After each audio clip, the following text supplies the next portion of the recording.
it would literally blow your mind how much money is available for these types of properties.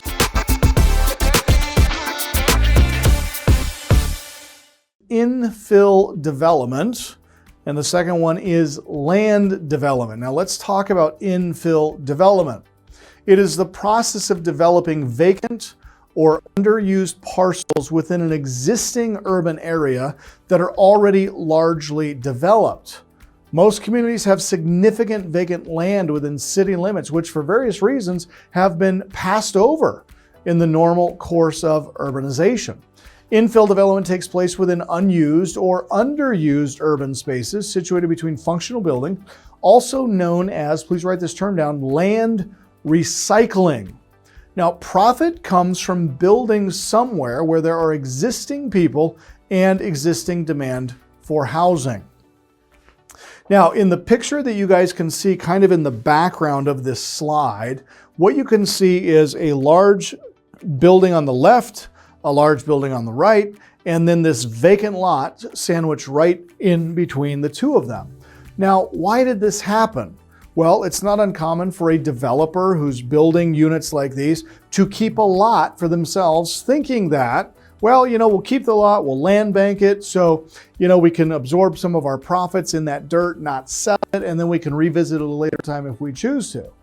But unfortunately, a later time gets pushed out. You can even see on the back fence of this vacant lot, graffiti to suggest that this thing's probably been sitting there for a while. Also, the age of the buildings on both sides. This has been sitting there a while.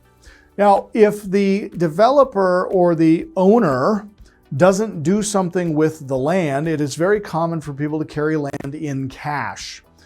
And that's great to not have a mortgage against an asset. Well, here's the disadvantage.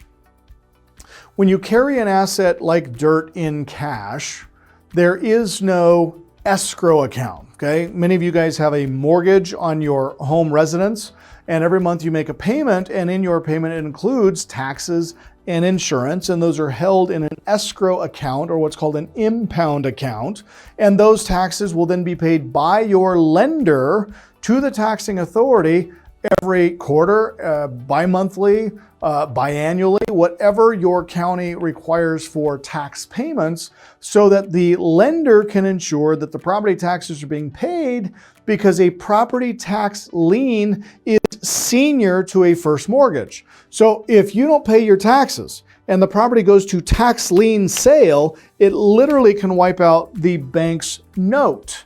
And so that's why they require escrow impounds to ensure that your property taxes are being paid and that your property insurance is being paid. Unfortunately, when you own things in cash, you now have to self-manage property taxes being paid and insurance bills being paid. And land is easy to forget because there's not a lot of bills associated with it other than property taxes.